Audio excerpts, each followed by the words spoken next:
Are you a fan of the show The Boondocks? Did you know that there was a female writer in the room? Did you know that that writer happened to be a young black woman? Well, now you do. Her name is Yamara Taylor, and she's this week's guest. She is executive producer, TV and film writer, comedic genius behind your favorites like The Boondocks, Blackish, a bunch of other things. The credits are long. So in this convo, we dive deep into her journey from discovering that she was part Korean when she was 15 to becoming the only female writer in the Boondocks writing room, and then also crafting a super personal episode of Blackish that was based on her divorce. We also go into how I talk to all my guests. What's the root? The moment she knew that comedy writing was her path. Why comedy is such a superpower. How UCB sharpened her skills as a writer. Why she doesn't believe that writer's block is a thing. Like ADHD, spit out instead, who's to say? But you can find out by listening or watching this episode. So if you're an aspiring writer, a comedy lover, or just, love dope storytelling, then this is the episode for you. And in this moment when they're, this administration is trying to get rid of DEI, trying to vilify that and try to say that we're all less than, when mass media is in cahoots and really trying to suppress these stories where we're already being vilified in those stories and shown in bad light. That's why it's so important for these industries where women are a major, major part of that are creating some of your favorite art, but also Black women that are contributors to major cultural moments, shifts in culture, impacting culture. Like the Boondocks, are you kidding me? And nobody knew? There's a lot of people that's their favorite show. Ask them about that. Do they know? Crazy stuff like this. And that's why stuff like this is so important. So make sure to tell your folks, tell your peeps, tell your friends, whether you're watching or listening or whatever. So I give you the amazing, inspirational, funny as hell, just a joy to be around, Yamara Taylor. Hola, welcome to Word to Your Mama, the podcast that amplifies diverse voices and celebrates shared experiences. Hosted by me, Ritzy P., a Latina creative entrepreneur with a background in art, music, and new web technologies. From Academy and Emmy winners to activists, artists, and builders, we celebrate the rich diversity of my multicultural tribe. There will be special guests, mad laughs, and absolutely no BS. Word to Your Mama drops every Monday on your favorite podcast platform. Yamara Taylor. Hi. It's funny because I don't call you Yamara. It feels weird, but I'm going to do it for the podcast, for the peoples. I appreciate that. Honestly, it still sounds weird to me. Like it doesn't fully feel like my name.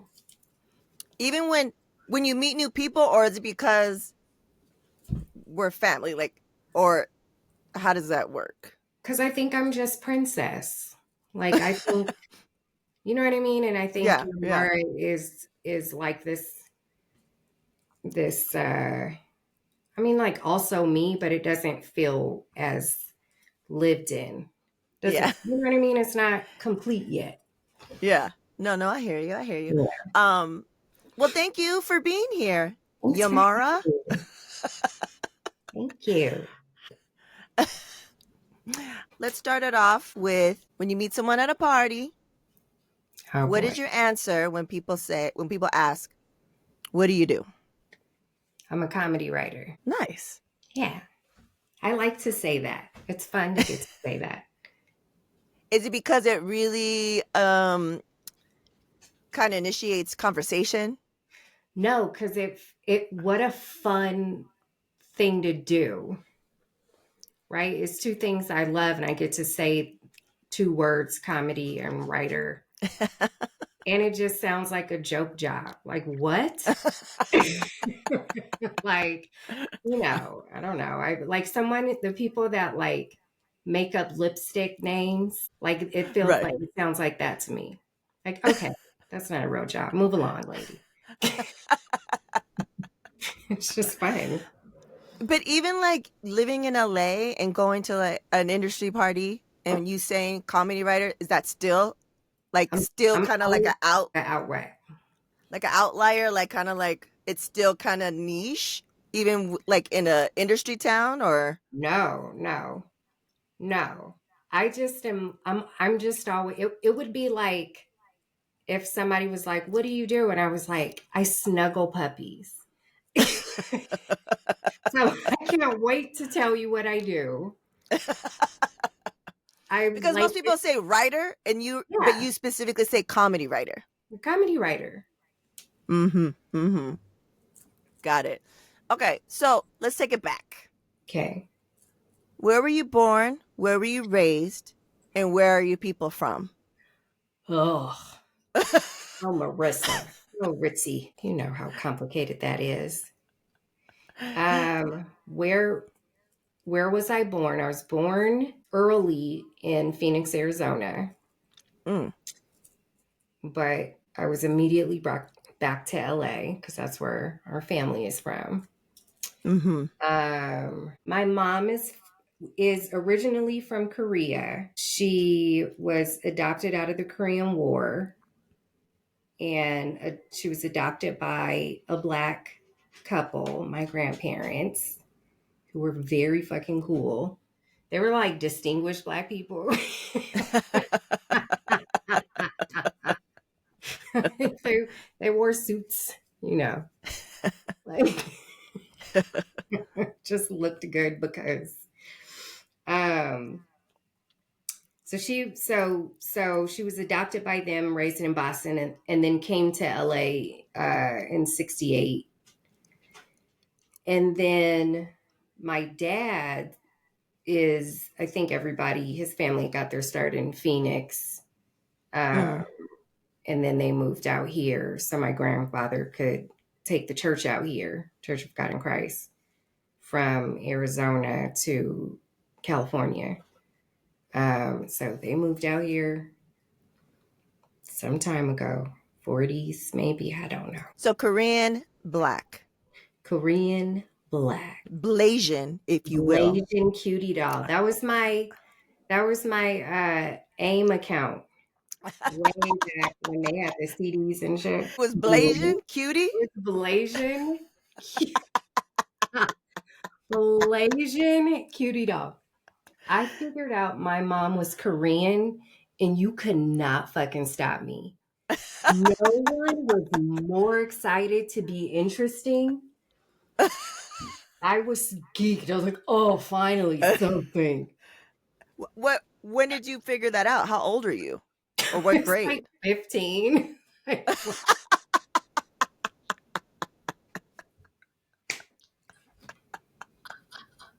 Oh my God. Uh, Like 15. wow. You know how Nani is. She wasn't. She was like, you're human. You're Heinz 57. We had to mark human race on on like any testing we were doing that said, what's your race? Write down human. We had to write it in human race. Getting flip on a Scantron. Yeah, that's all the way Scantrons out and shit. here. Had no That's idea. that's amazing. So you, when you found out it was on and popping, it was just It was like popping. I like how had you are with comedy writer. You were like, I'm Korean. not no because I didn't know what it meant. Oh, It's like we had no culture because she was adopted by Americans. right. So it was really just like a fun, I don't know. It was like, in LA, coming up in LA, everybody, Reagan goes through it now. It was just like a interesting, it was a factoid. Yeah. Give me a factoid. It was cool. It was like we were really poor. I never had gear. And I found one little patch of something wavy. I was like, Mommy, what's that? She was like, oh, that's your natural hair because she had been perming my hair for so long.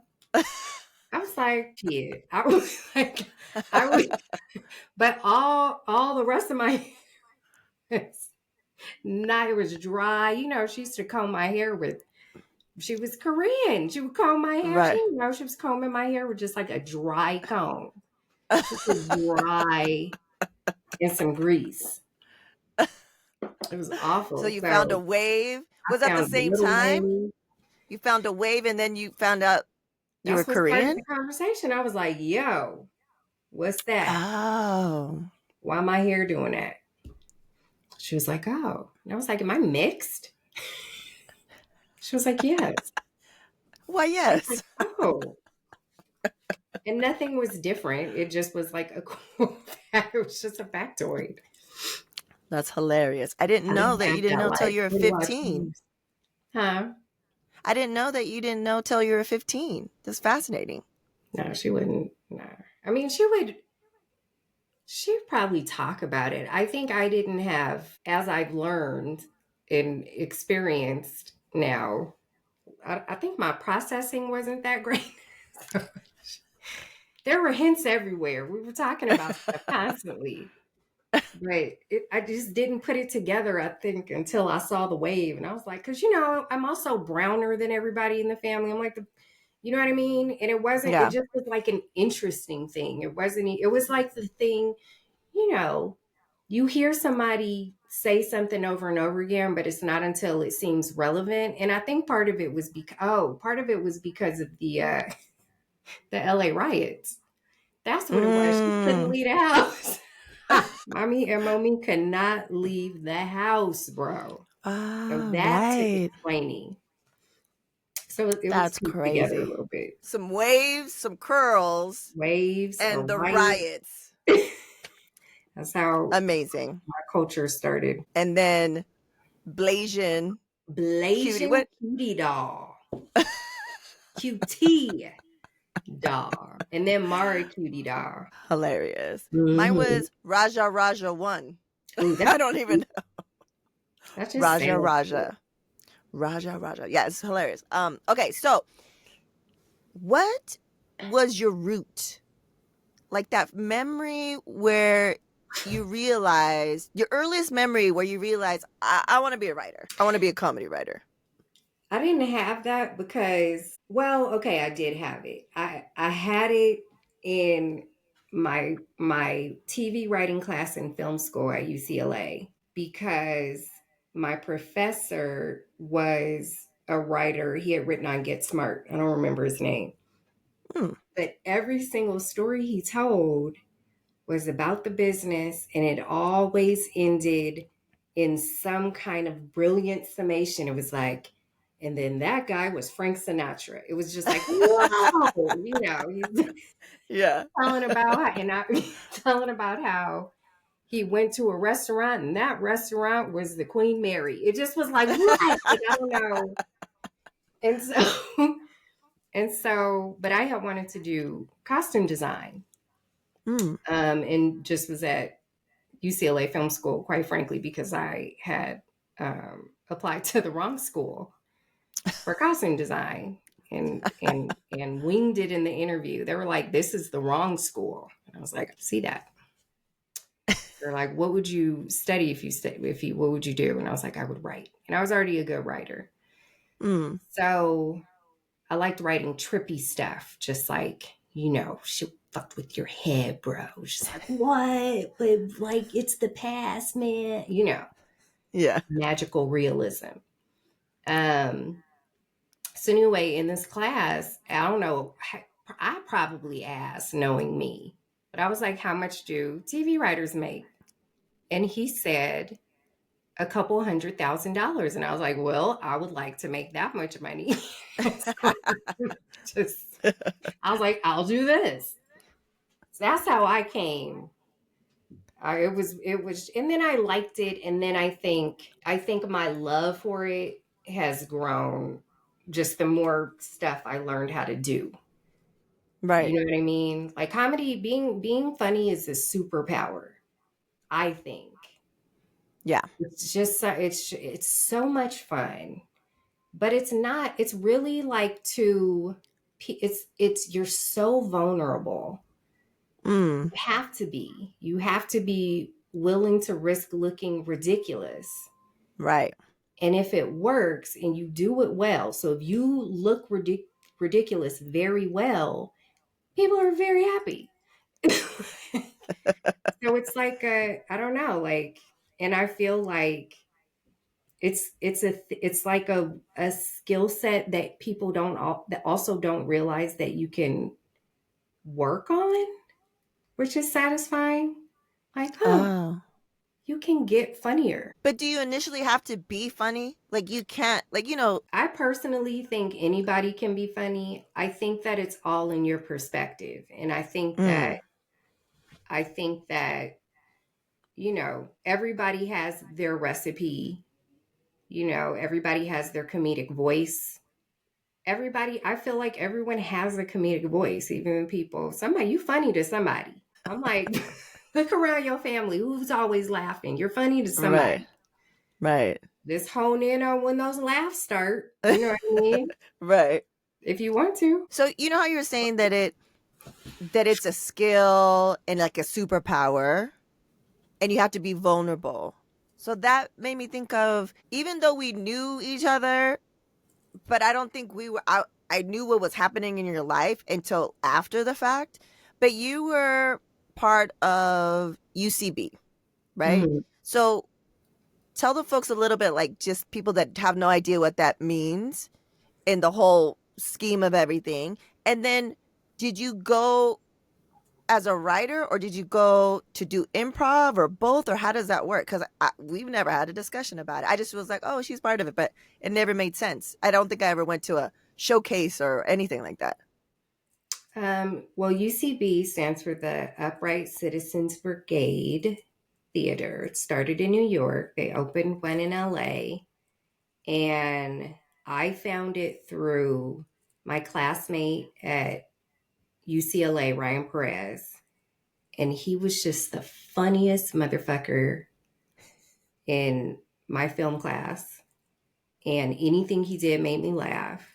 And I heard he was taking places at this new comedy theater. Like, I don't know, but we were like we were in film school at the time of like Fight Club and the Limeys. So we were Mm, all into alt shit that it was just like, what were mm. you doing? But I was terrified. And I didn't know they had sketch. I think I like, had a very formal call with Ryan and was like, hey, what is this? What is this thing? And so I went and saw a Herald, which is a long form improv. I don't know. It's like, to me, a Herald is kind of like you're watching people almost do like a quick episode of television Mm. just on their feet. And it's brilliant and so much fun. But if you don't know what it is, I was so lost. I was like, it's like I don't know what's happening.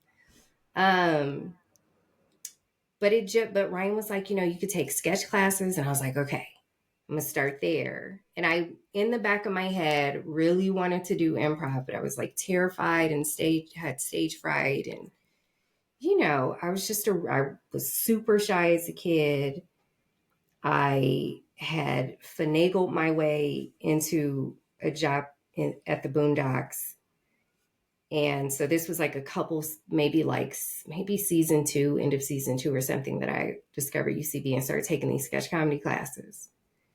So I would like not be around after work on the Boondocks because I had to go take sketch comedy. And Erin Magruder was like, I don't get it. She has a job. Why is she paying to write sketches? But it was just like, so anyways, it just became, it's just the short answer to me about what it is. It's just like, for me, it was like the place that I think like really, it gave me structure in comedy to help me like understand it, if and then understand how I can have the most fun with it. And then I was just surrounded by a bunch of weirdos that thought the same shit was funny that I did and wanted to express themselves in the same way. and it just was like this beautiful place. Like, I love that place. It's great. Oh, I didn't know that it was simultaneously while you were writing on the Boondocks. That's fascinating. So you feel Mhm. do you so basically it really helped you. It really provided like an extra level of education, like real world education by being surrounded by the folks, by doing the stuff. Yeah. It gave me a place to practice social skills. Mm, You know what I mean? Because being in a writer's room is super fucking intimidating mm. for people that are intimidated by people, which is most writers. Right, Like, right. what I remember realizing I was on Blackish and I was like, oh my God, I picked a job where I have to like meet a whole new group of people potentially. Like, I fall in love with them. We write together, we have late nights together, we're the best of friends for months and months and months. And then it's over, and maybe I have to like leave them forever. Like, it just was such a weird, like, oh, I chose this for myself. Me, the person that grew up being so shy and terrified. And my friend Peter Saji goes, yeah, starting a new show is like the first day of school. Right. It's I like could see starting a that. new school. And we start a new school like all the time. And I was like, oh. But and so I think a place like UCB just kind of gave me a little place to learn skills to get over whatever my bullshit was in the writer's room and just do my job. Right. You know what I mean? It just kind of eventually it got me out of my head. Not right away, but eventually it did. That's fantastic. And so was Boondocks your first writing job, your professional writing job? Mm-hmm. That's my And first staff job. how do, how do you do you like audition? How does that happen? Well, you have a brother named Buddy who knows Oh yeah. everybody in LA. Like, Shout out Bud. shout out Bud. He's just in KP, Kevin Parker. Everybody would, Aaron had this show and Bud met him and is as always pitched me. I ain't have no experience, was like, you should hire my sister. And so Aaron met with me, and none of my, like, when you, especially as a new writer, you have kind of like you have samples and stuff. And so none of my he didn't like any of my samples because it was like Will and Grace and Sex and the City. It's like, what is this? What is she doing? But I had these like really dumb, fucking super duper overly quirky little short stories with characters with weird for no reason names, and they just did weird shit. And they were kind of like jokes, and he liked it. And so I had this one called it was like, I can't remember the name of it, but it was about a 5-year-old girl who was in kindergarten, and she had aspirations to be an 89-year-old woman. And so all through kindergarten, I was just, she performed Ba Ba Black Sheep with her class, but then she got mad that all the other sheep are keeping her up at night. She was just like this old lady. It was like a page of just fucking a kindergartner trying to be old jokes. And he was like, that's Huey. And I was like, okay. Yeah, you know better than That's I do. amazing. Mm-hmm. That's Mm-hmm. fantastic. And so were you the only woman in that writing room? How many writers total? How did that It was work? just me. I was the only woman. It was me, Aaron, Carl Jones, um, Ian Edwards, Tommy. Ian and Tommy were partners. I cannot remember Tommy's last name, but I love that dude. He was so sweet. And Eric Horsted, who was like the only person that really knew what he was doing and had never worked on a TV show before. Um, and he brought me a clay mask from Iceland from the volcano. That was my Oh. dude. I love Eric Horsett. He came from Coach. He's like one of those like vet writers. I fucking love his ass. I get to see him out at parties sometimes. You get to what? See him out at parties sometimes. And it's just Oh, like that nice. fun, like, hey, I've known you since I was 24, my first job. And like, it's like nice. It's like, when work feels Yeah. kind of like college a little bit. You know what I mean? Like Yeah. I just like Yeah. run into people it's nice. They're still doing cool. So That's anyway, it was cute. us and we didn't know what we were doing. So Boondocks, when you guys were writing it, did you guys feel like, oh, this is going to be big. This is going to be like a cultural thing that it is now? You know what? Yeah, I think so. Mm. I kind of think so. I think that Aaron is truly a visionary and he's a really good writer. And he just had vision. And so he was really like, he just knew how things needed to look. You know what I mean? Like, I didn't know what anime was. I didn't know what any of this was. But, but him and Carl, and then we had another director, um, LaShawn, Sung Kim, like we just had like this team of artists that were like, I remember feeling and the stuff we were talking about. And then keep in mind, he already had the strip, and the strip was Mm. a big Right. deal. Right. So Right. he already had a really clear voice. And like we were finding the show, but it wasn't like we didn't know what the story was and we didn't know who these characters were because he had been writing them for, since he was in his basement at his mom's house in college. So, Right.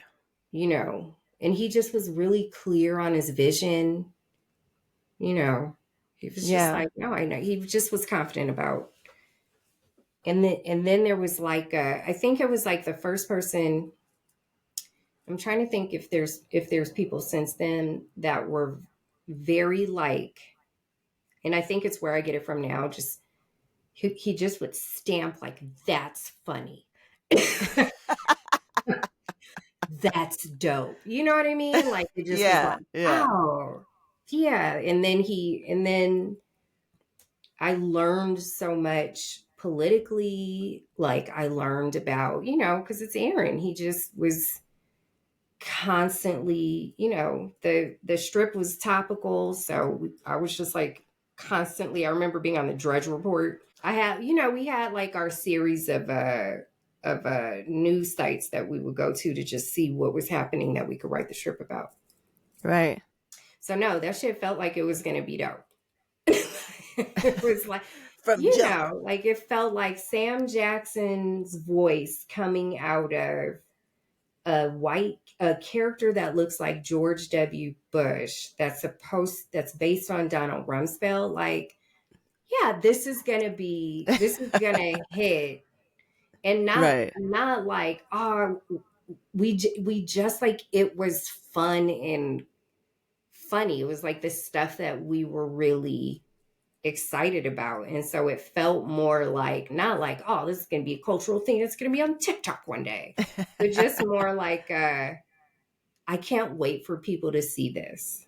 Mm. You know what I mean? Like, I Yeah. can't wait for people to see this perspective. Because I think what Aaron did really, really good, at least for me, was he was really good at mapping stuff over various, like, just anything political. He was good at being like, okay, there was something, I can't remember. I don't want to say it was Vietnam, and I feel like Vietnam is just in my head because for some reason me and my mom were talking about it this morning. But he's one of those dudes that's like, yeah, Vietnam is just like, imagine your girlfriend cheated on you and blah, blah, blah, blah, blah. Like he just knew how to Mm. like make it understandable and palatable. I guess satire. Right. I don't know. I don't know the word for it, but Right. So then but it helped me start to follow politics and like care about what was happening in the world, and I started to be able to do that for myself Well, that's and awesome. like How old were figure you when you out started? 24. 24. I know Yeah, it's so that's crazy because I'm the 22 now. So it's like how, Benjamin Button. How did you that Benjamin Button it happened. right now? Well,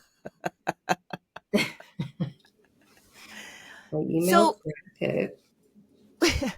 so Boondocks, you worked on a lot of different things, but is it? Do you think if it would have came out now, do you think more people would know that there was a woman writer, that you were the writer? Like, like I just want to scream it from the rooftops, Oh, thanks. Um, yeah, it feels like now there would have to be two. right? Minimum. Yeah, like, but I had to earn my keep. It didn't feel like a male dominated room in a like, ugh. It it Right. it felt like I was just like afraid to say anything out loud because I didn't know how to be a comedy writer. So Aaron, the first day of work, walked in to the writer's room, which I didn't know what that was. It was like, hey folks, what's funny? And I was like, I don't know. Like, I was like, oh God, are we starting every day like this? Like I drew a complete blank. I was like, I didn't know we were gonna have like I freaked out. At one point, we were like pitching on stuff. I didn't know that's what it was called. And I thought we were just talking. And then he asked me a question because I was quiet because I was terrified. And like Ian Edwards was just going. And Eric, of course, said, like, those guys were just like, blah, blah, blah. What about this? What about this? And they were doing voices and like pitching. And I was like, fucking quiet. And then Aaron looked at me and was like, what do you think? And I literally said, don't ask me. Don't ask me. Well, bitch, why are you here? Right. Oh, God. And then how soon after that did you start getting the hang of it? And then you're like, oh, flow. Like this is what we do. This is how we, Like, not until I was on like Instant Mom or Blackish or like way years later. There was no flow. There was like, it's like, But there's like no, but you started learning, right? Like you learned on Boondocks, and you knew going to all these different shows. Is there like a through line to every writer's room for you so far, or are they all different, completely different? they're all different, but like, I learned how to be in them. Mm, I like learned something new each time, but the Boondocks, because there were only a couple people who had ever really been in a room before, um, and Aaron hadn't. And so there was no like, I remember things were set up like a writer's room, but we didn't operate that way. It wasn't like, it mm, wasn't what I would regard now as a writer's room in the same way. And so mm, I didn't know there was different etiquette that I didn't know that I was like, in addition to just like having to start a new show and be super shy, I was also like learning what I didn't know. There was like, oh, nope, no one's typing on their laptop in the writer's room. I'm the only one because I was used to browsing news stories in the writer's rooms because we were writing the strip simultaneously as we were doing the show. right. So our laptops were always open. We were always looking for strip ideas. So when I got into other shows, I'm whipping out my laptop like, let's see what's in the news. It was like, bitch, we are working. I was like, okay, you know. So you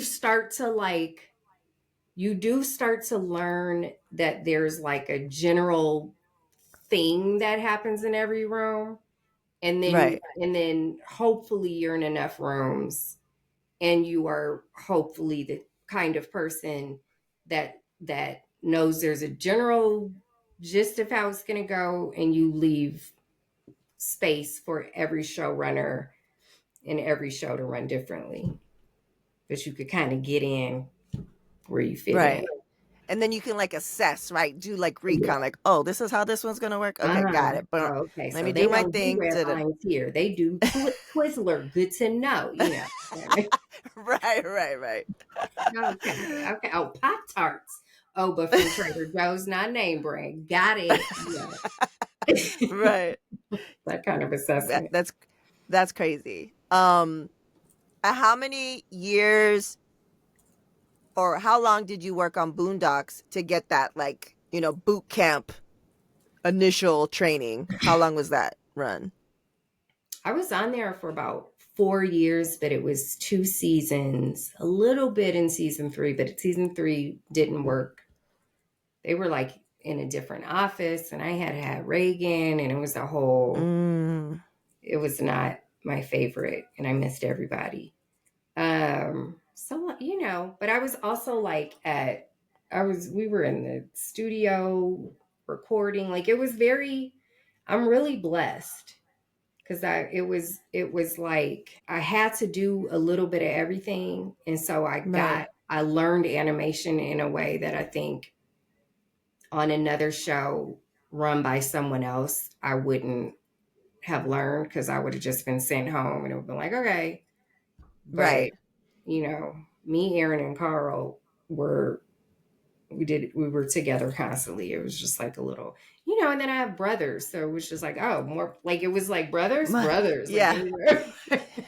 Yeah. Brothers. That's what it sounds like for sure. Yeah. And I was gonna say it sounds like a startup, right? Because when it's a Uh-huh. startup, it's like all hands on deck. You got to do a little bit of everything, which for some people is like, I just want to do this one thing. But I think especially because you guys were young and starting out, and it was new, nothing had been Mhm. seen like that before. It was kind of like, oh, I get to learn all this stuff. I get to learn Mhm. the animation, the acting, the voices, the da da da da da. Mhm. And I feel like that I could see how that plus UCB, it's like, oh, I'm getting like this holistic training of all these different things that help Yeah. you navigate all the different writing rooms, all the different Mhm. situations. Oh, now I'm running a room. Now I'm showrunner. Da, da, da, da, Mhm. da. Mhm. Because also, just, as I'm not a writer, but being in the music industry and entertainment, I mean, you got to deal with egos. You got to deal with so it's like learning how to navigate this Yeah. already crazy as hell industry, Mhm. being a creative, having Yeah. to come up with ideas on the fly, all these different things. So let's get into the questions and comments from the audience. And I feel like Ooh, those Cincinnati. questions, yes, they've emailed, DM'd, texted their questions, and I feel like that kind of will give an overall some insight into your experience. So, Okay. Can I guess first one, who the questions are? yeah, Okay. it's two people. One you won't guess because you don't know them, but one you will. Okay. The first one, there's three of them. Let's see which one we go to. But the first one, Okay. how much of your show writing is inspired by your family and life experiences? I would say inspired by a lot of times pretty closely. Um, I did an episode of Blackish that was really inspired by my divorce, because Dre, Dre and Bo broke up. Walked out the house owners. I was shooting the episode, and my husband was moving. I was like, "Oh Lord!" So that I would say that, and then it's pretty close. They were married longer than me. I had a good 2.5 years in, but other than that, it was pretty. Um, and then I always, it used to be that I would always put like a little fashion thing. Sometimes you have fun, dumb shit that you get to do when it's your episode, when you're producing your episode. Like this is probably not really answering the question, but I named a cafe in one of my Blackish episodes, Pixie Cafe. I was like, Oh, sightings, that's my dog. cute. Little names, little dumb shit, little specifics. Yeah. That's like, Little like Easter eggs, like little little Easter things eggs in for like there. all 5 of people that know you. Like, Yeah. oh, she likes turquoise, like Right, right. right. Uh, But then I am somebody that like I think what helps me write is finding myself in something, like mm, so that I can, because so I can understand, just finding what isn't how I can relate it to myself in an experience I've had and map it over so that I can tell the story, even if I'm not pulling the details. right. Fascinated. Like I listen to a group of podcasts and I follow a podcast host who ended up being in a writer's room for the first time ever.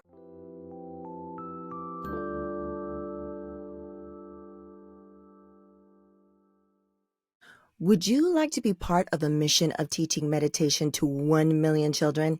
In a world grappling with conflict, anxiety, and uncertainty, the seeds of peace must be sown early. I invite you to join me in the Decide Balance Oasis, a safe space for families where you can find bilingual meditations, mindfulness practices, and so much more. By introducing children to meditation, we empower them with invaluable tools for stress reduction and emotional regulation, increased focus and improved learning, enhanced compassion and empathy, while building a foundation for peace. Decide Balance Oasis is about nurturing a generation of peaceful leaders, compassionate citizens, and global change makers. By investing in the inner peace of our children, we invest in a brighter, more peaceful future for all. Go to decidebalance.com for more details. Hey, powerful mujeres, this one is for you. If 2025 has shown us anything, it's that healing is no longer optional. It's essential. It's the foundation for showing up fully in our lives, for our families, for our communities, and for ourselves. If you've been pushing through stress, putting off your well-being, and feeling weighed down by the chaos or uncertainty of daily life, this is your invitation to pause and come home to yourself. Introducing Exhale, a 10-week coaching journey to reclaim your energy, heal, and thrive. In this supportive space, you'll learn to release tension, align with your truth, and find strength in a powerful community of women who understand your journey. Enrollment is open now, and of course, spots are limited. So visit marblemuhead.com to learn more and join us to exhale. Welcome, Butterscotch Queens and Kings, to your only source for inclusive and comprehensive crypto coverage. We are focused on policy, not politics. Welcome to The Get Down, a podcast diving deep into Web3 and DeFi. Decentralized finance allows individuals to become primary actors in financial systems. When I learned about Web3, I found out it's based off of an indigenous technology. I'm your host, Ritzy P. Each episode, I get down with diverse founders. Our job as venture capitalists is to enable people to experiment and to try and to fail. Builders. Before we became aware of blockchain, it was impossible to monetize any digital content. Change makers. So I've been in 3 different ecosystems. Most recently, I'm in the Bitcoin space. And executives in the cryptoverse. What I'm doing at Hedera is ensuring that the decentralized world really comes to fruition. The crypto industry is not a monolith. ETH came on the scene with the gangster lean. We had the proliferation of tokens, etc., right? So I was like, we really need to make sense of this. Black, Latino, and indigenous stories matter. Even though the crypto bros are very loud, they are not the entire crypto community. Join diverse discussions on policy, trends, and market research about the blockchain ecosystem. You want to make sure you're on platforms that really advocate for the retail investor. Welcome to The Get Down. Subscribe on your favorite platform now. And so he would go on his episodes and talk about his experience and what he was learning. And it was for Bomani Jones, I think that's his name. And I was just like, this is fascinating. Like, I love hearing the, it was this personal story, but we took this and we changed it up. And it was like different people's trauma, like a Frankenstein, a different writer's trauma rolled into one, and stuff like that. Like, I'm fascinated by that. So the next question, this is by the same person, and you'll reveal at the end who it's from. How do you deal with writer's block? Ooh. I don't believe in writer's block because you're constantly creating all the time. And so if I'm always creating, nothing's blocked, I'm just writing in a different way. So I think whoever that person is, that maybe is Bibby or Lupita. I don't know. I'm just okay, not. I think that sometimes I'll take walks. I'll go play with my dogs. If I just kind of feel jammed up on something, I'm really careful about the language that I use. And I think that the idea of writer's block can block you in and of itself. And I feel like if I'm stuck, which sometimes happens, the feeling of that for me is, I think, like if you have ADHD, you could kind of relate probably, or just like anybody with a fun brain. But like it just feels like everything's stuck in there and you want to vomit it out of your head, but you don't know how to get it. Cause it's like as you vomit it out, you would like to organize it so you know what it is. And so it's like wanting to be like, what is that? You know what I mean? But you can't. So it's like that. And then what's fun about that is that if you're on like a deadline or something, then that creates stress, which creates anxiety, which just is like a nice little cycle that happens. So so let's say I'll answer this question from the perspective of not writer's block, because what a dick. I don't get writer's block. No, ADHD spinout. What it really is. That's what the fuck it really is. And the way I just sit down. First, I tell myself that it's okay and I can do it. And I remind myself that whatever I'm working on, I just need to strengthen what's there. And it doesn't have to be perfect. It just needs to get done. And then I just very slowly find what it is I do know and what I know does work. And I build off that. And usually when I do that, so if I have a draft of something that's close enough, I'm going to just work on that draft and I'm going to make that draft better. Instead of, I think what happens a lot of times is like, there's this feeling of like, but if I pull this thread, I can just resew the entire sweater. And it's like, no, bitch, no one asked you. Give me the pattern. No, you don't have to do that. Just fix the thread. So I guess I'm not going to call it writer's block, fuck it, but that's what I do. I just compassion shit. Yeah. No, that's great. That's valuable, I think, for any creative, especially I just told your nephew, the Supernatural Bear, recently. I was like, he was actually writing for his class. And I was like, you know what? I go, you know what helps me is to step away a little bit, take a pause. Like you said, go for a walk, do something. Because then you're not in it and stressing about it. You take a pause, you come back to it, and you can kind of see things differently. You can see mistakes, you can see, grammatical errors or whatever, or you see another way in, or, all that stuff. Sometimes it's just a pause, right? Like sometimes it's just a pause. It's just a pause. This is the last question from this person. Do you prefer to write alone or with a partner team, and why? Ooh, I don't, I like writing, but I like both. I love being in the writer's room. I love what a fun place to get to be when you write comedy. It's a room full of funny people that are just as like they're taking risks like you are. You guys mash on a lot of like scary things that kind of make you feel like, oh, okay, we're gonna do this together. Okay, fuck it. We're not sleeping. Okay, we're not sleeping. We're all gonna make try to fucking write the shit out of these characters and make ourselves look dumb, or we're gonna share a bunch of trauma. All right, let's do it, bitch. Okay, cool. So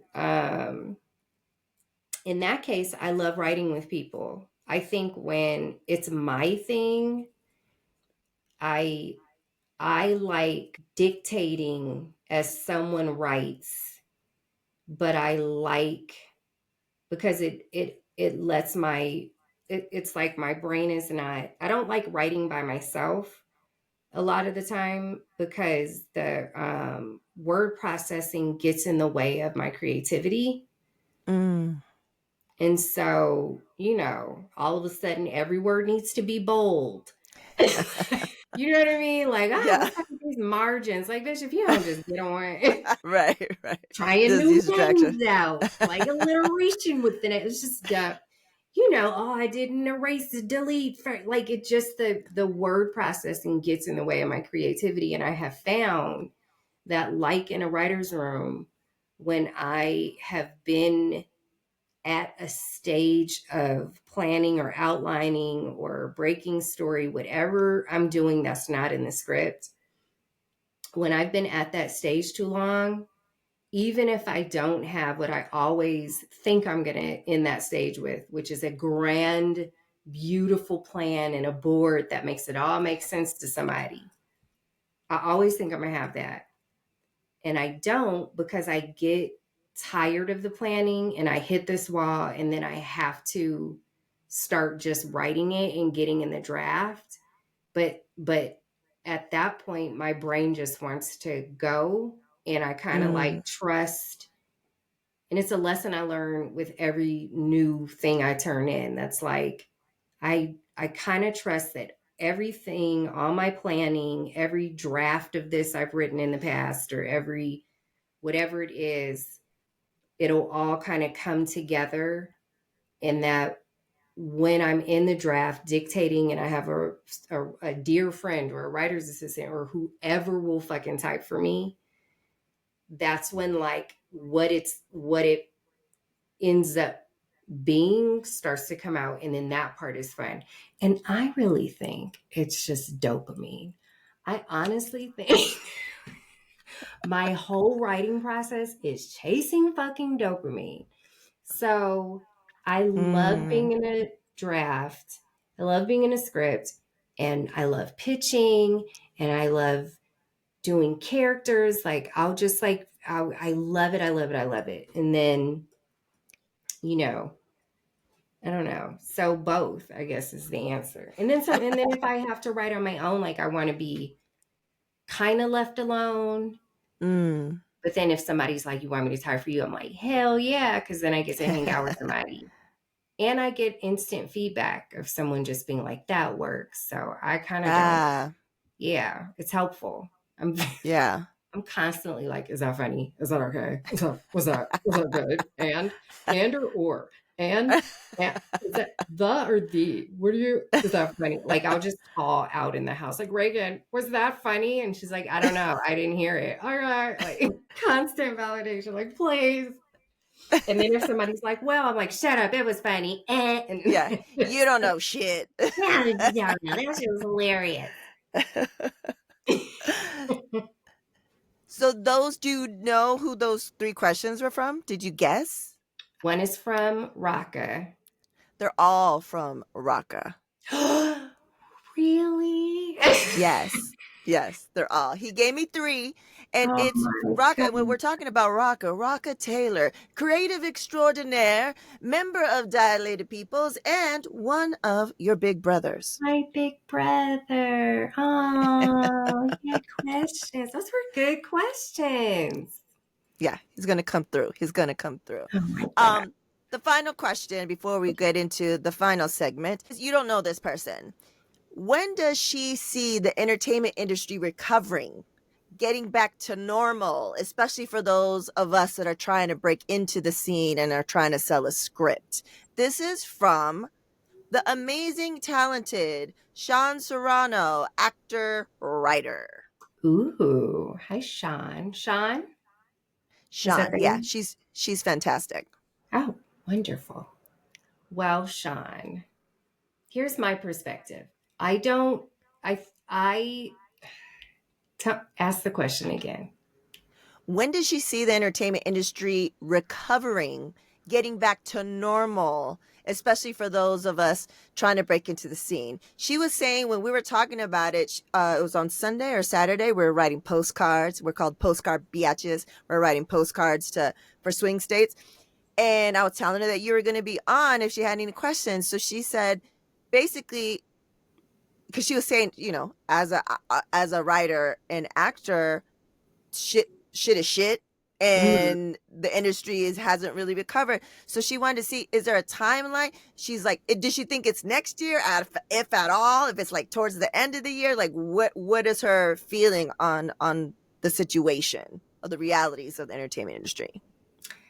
I have so I have like a very esoteric answer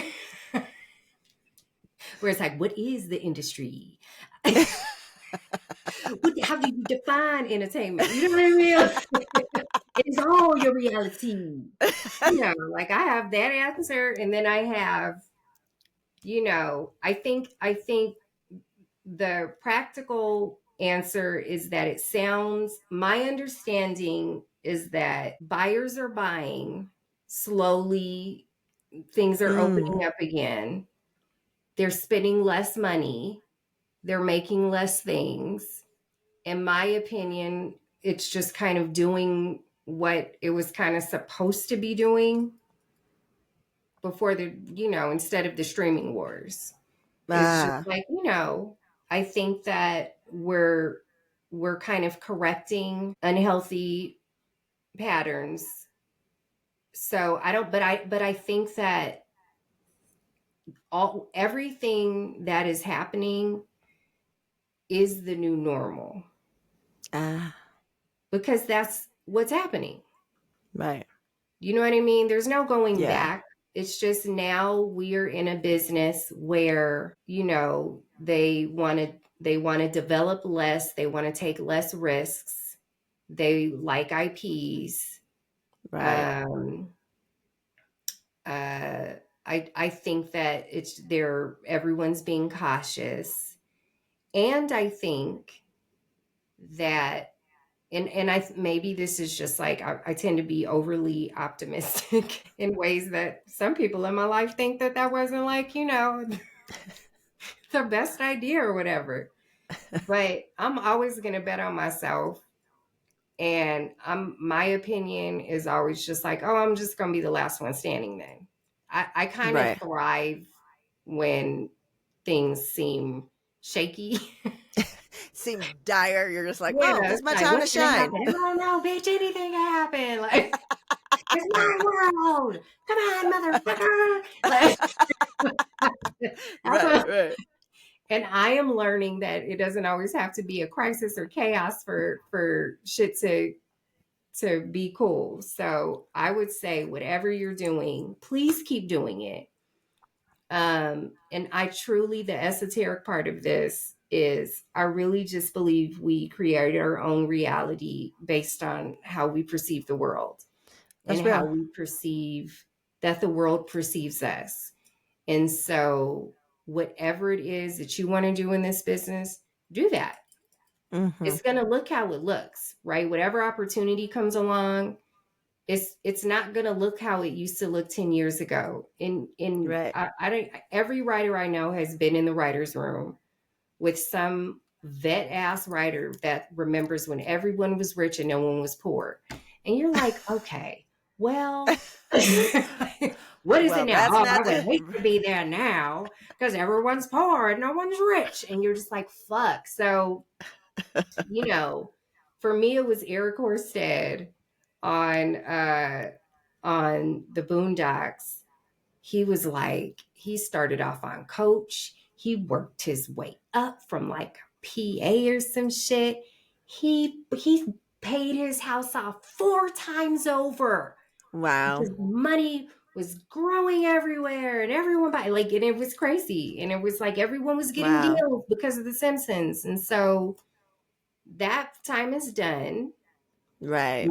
You know what I mean? But then there was the time where people were getting $100 million deals, and that was a thing. So I think that there's always an opportunity to make money if that's what you want to do, but just create the industry you want to be in by just showing up and doing what the fuck you want to do any opportunity you get that is safe for you and does not take advantage of you, please. Right. Yeah. You know what I mean? But like, and I don't think it's glib. I don't like when people are like, oh, it's never got to recover. Fuck all of that. Shut up. Everybody wants to make money. Everybody wants to watch stuff. Everybody, like, we love a movie star. Oh my God, we love movie stars so much. We cannot take it. So, it's fine. There's always going to be an entertainment industry. Right. Okay. Well, thank you. Thank you for that answer. And shout out to Sean, because I don't know if she's my age or older than me, but she's Benjamin Button and she looks like she's 20, 30 or something. It's crazy. Okay. So now, before we wrap up, let's get into the not so rapid fire questions, the AK slow as hell questions, but I'm just going to do a couple of them. Okay. First one, 3 words to describe yourself. Bubbly. Chatty.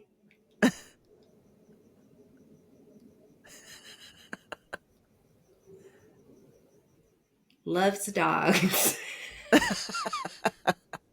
Okay, I concur. What's the best piece of advice you ever received? Maybe from Raka, my brother, who said, don't have a plan B because you'll use it.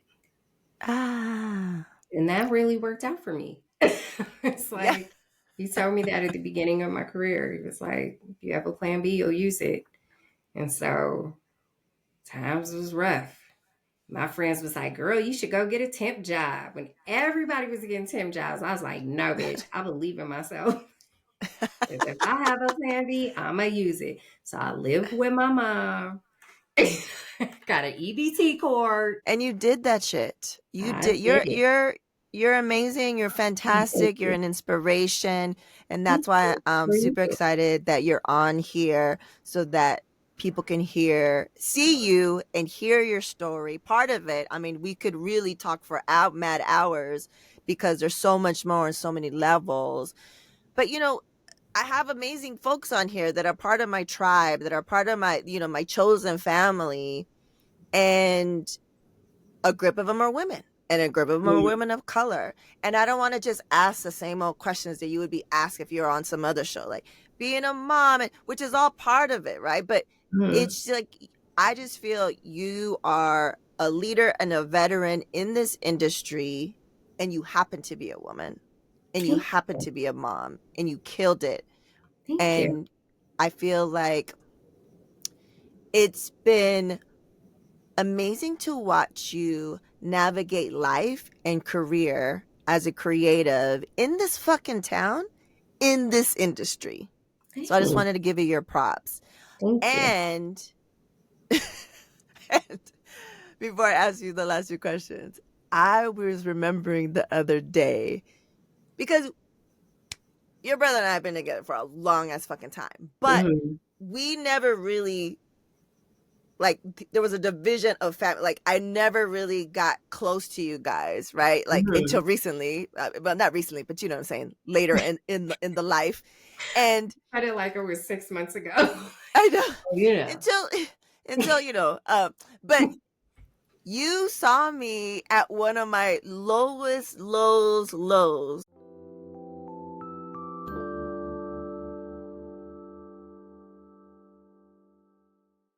Hola, Ritzy B here. You know me as an emerging tech strategist, creative leader, UN speaker, and author. But today, I'm talking directly to you, the small business owners. So let me ask, is your brand truly reflecting your business goals?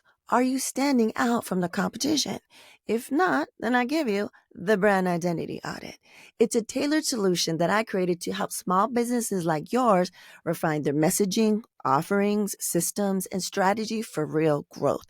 Think of it as like a mini consultation tailored just for you. Here's how it works. You start by filling out a quick questionnaire so I can get to know your brand.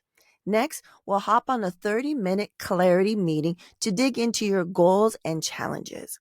Then I'll do my thing, analyzing your brand, conducting research, and crafting a plan with actionable steps to take your brand to the next level. Finally, we'll meet one last time to go over a detailed report with clear steps you can start implementing right away. It's all about aligning your brand with your goals and helping you stand out from the market. So, whether you're a solopreneur, a startup, or you're already running a growing business, this audit is for you. The brand identity audit. Let's build. Gracias. When I had the supernatural bear, they had cut my shit, and I had just taken a shit. And you came over. Do you remember? Yeah, I do remember. I sure And I was bawling because if you guys don't know, when they cut your shit down there, that was worse than childbirth for me. Oof. It was like to take that first, because I had stitches and shit down there. And I remember I was so afraid. And then I remember I did it, and then it was the worst pain. And then plus I had postpartum and all that shit, but I didn't know. And you came to drop something off or do something or see him or something like that. I remember like we weren't even like close the way we are now. And I remember, I think I hugged you or I said something. I remember I was just like bawling. And I was like, oh, she saw me in one of my low moments. When I had just taken the first shit. Oh, I didn't know. I don't even know if I knew that that's what was happening, girl. I just remember Raka calling me. Raka called and was like, we need you. It's like, because it was serious. Was bad. I felt like I was like chosen. Raka needs me. Well, Big brother's calling. I gotta go. Yeah, like I was like, I gotta go. And I think I was living with Ryan at the time. He was like, where are you going? I was like, to my brother and my sister. They need me. That's my shit. I was like, I'm here. No, like, and then I remember having a little bit, and I think I told Rock this, where I was like, all of a sudden it came in handy that I had my baby. You're like, oh, you guys are all talking shit. But now. You need to know, huh? Yeah, that's normal. That's very normal. You know how I know? Because I did it. No, thank you so much. Like I remember thinking about this conversation we're gonna have. I was like, oh, she's been there for that. And then another thing, and I don't know if I told you this last round in 2018 when I started going to therapy again because of my bio. I called him because I had just left your house. What? Yeah. The supernatural bear and I were spending the night at your place because he was going to see his friends. It was 2018. And then you and I had this deep, personal conversation as we do. And it was on your couch at your place. And and then you told me, you're like, you can be high functioning and be depressed. That sounds like some shit I would say. Yeah. And then we were talking about, just our personal journeys of healing and how it affects our, relationships and shit. And then it made me think, and the whole drive home, I was like, yeah, I haven't talked to that motherfucker. Let me see. Let me try calling him. And then because I called and I was like, oh, he's not going to answer like always. I literally called him that night when I got back to Palm Springs. And then that's what started my whole healing journey. And I'm a better person. So you were there when, I had a supernatural bear. And then you at the beginning of that, and then you were the catalyst, for this last round of therapy and healing that I didn't even know was like this deep rooted fucking thing. So well, I'm like your buddy. Thank you. So thank you. That. Well, you're welcome, and thank you for. I love that, like a thing that you do, and I think that like our generation has become good at doing, especially women, is just like shouting some shit out and being like, hey, you did a thing that helped me. Thanks, bitch. Like, Yeah. it's so, you know what I mean? And it like, because you don't know the effect that you have on people. And it's so Exactly. interesting. I don't know if it's happened to you where it's like, oh, really? I gave you this? I was broken. How I found such wisdom. You know what I mean? Like, sometimes you Yeah. need to know that your shit mattered to someone because they don't even know it's you matter to me. Oh my God. I remember we found each other through Mark Davis of the Mad Twins because I was I was looking to do something and I needed an artist and he recommended Ritzy Periwinkle. And then I went on your website and there was a picture of Rocka's album cover and I was like, is this the same artist? Remember? And then it was like we were emailing and it was like, and I think you were like, Princess? And I was like, yes, it's me, Marissa. I was like, oh. Okay, final question, Yamara Taylor. Yes. What will be your legacy?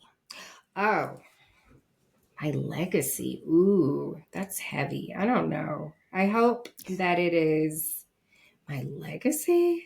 Like, okay, say more. What is that? Your Like, legacy, what does that mean to people you? remind me, remember Like, me by?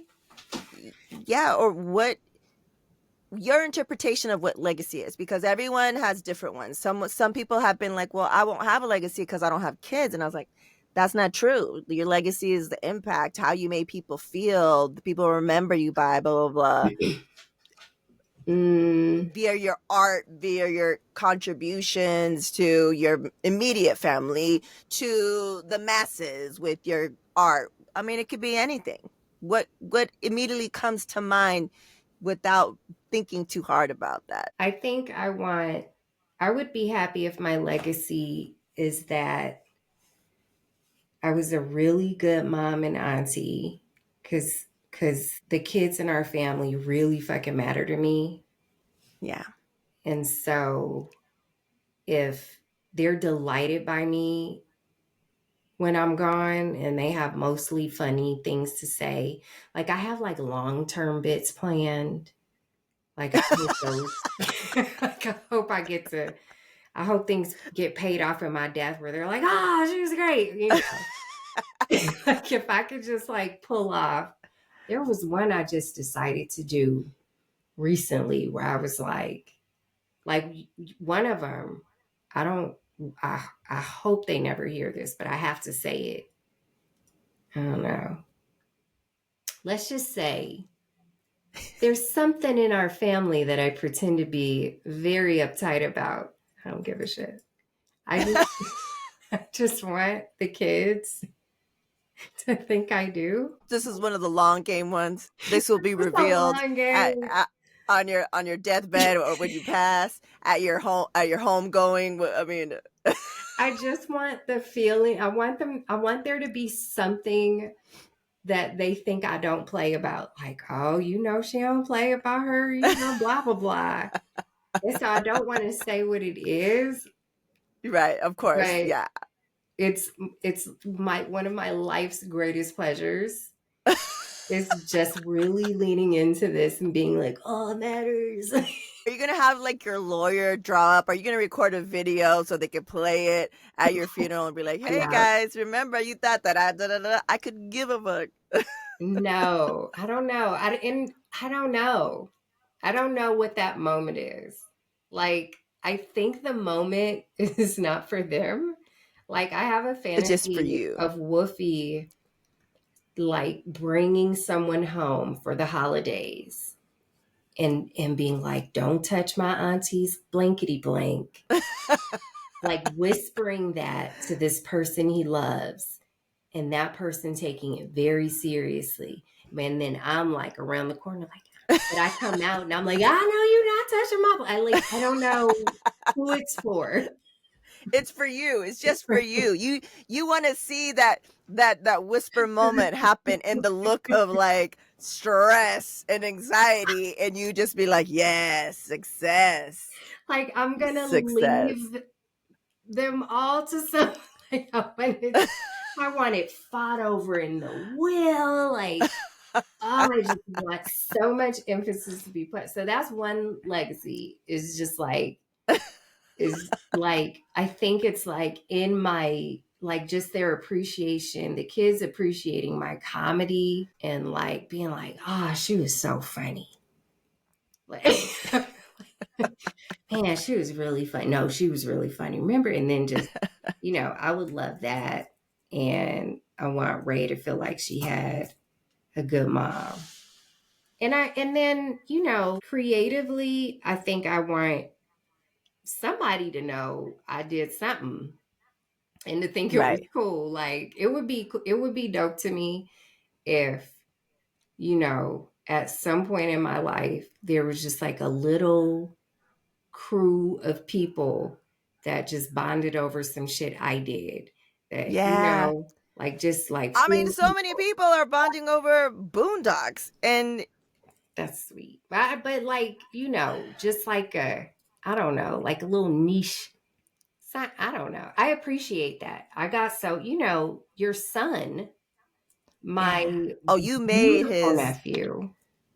You made his thing. The Supernatural Bear was geeked. He had no idea. I mean, he's young. We told him, we're like, you got to watch it and read script that she wrote, and stuff. But that day, because he's getting into all this, he's writing scripts with his international friends. So for you to be like, he's discovering all these things, like stuff that I've been telling him since he was little. Now it matters because he understands what it is and who those people are. He was like, what? I was like, oh yeah, I hung out, they're my friend. He's like, what?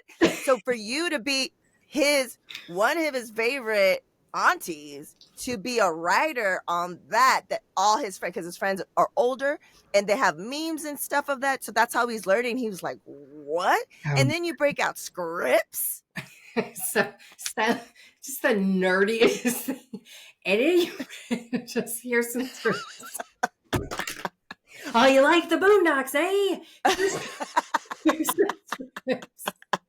Did you draw? No art. Here's scripts, words on the page. I don't remember which one of them were mine, but I was there. And they were being written. I had a file. No, that was a big deal.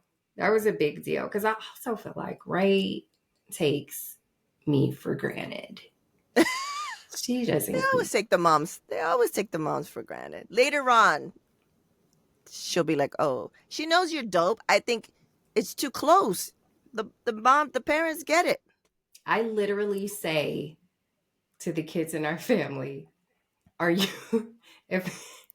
impressed?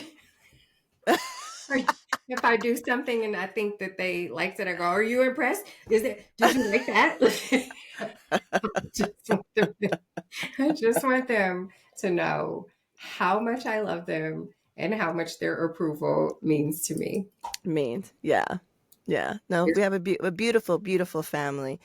I think your legacy is strong. I think you've already, from a young age, in your 20s, have already contributed to the culture, to a bigger legacy that's going to live on mad years after you have passed.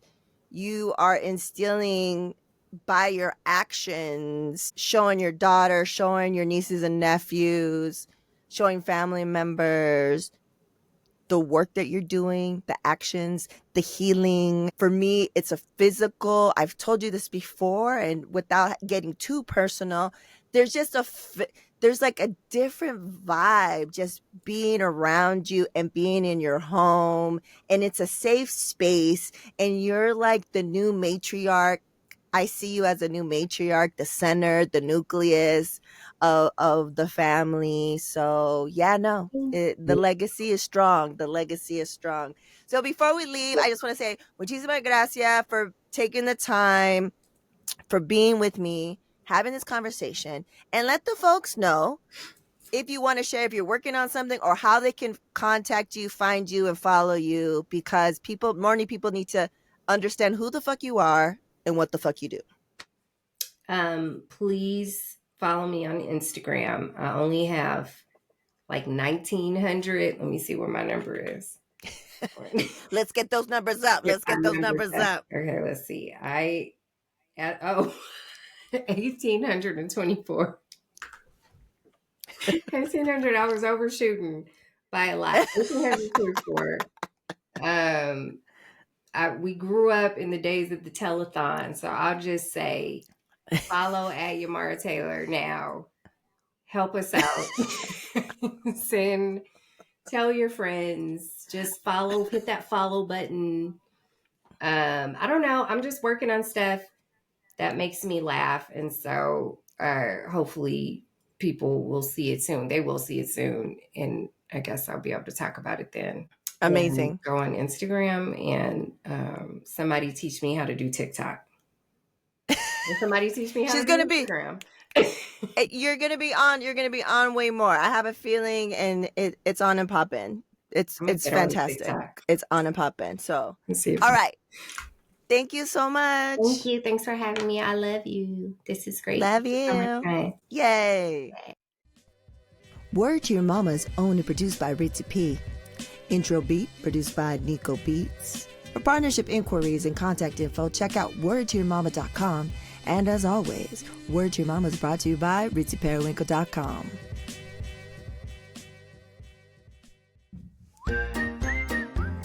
And now, introducing the Supernatural Bear Corner. Supernatural Bear.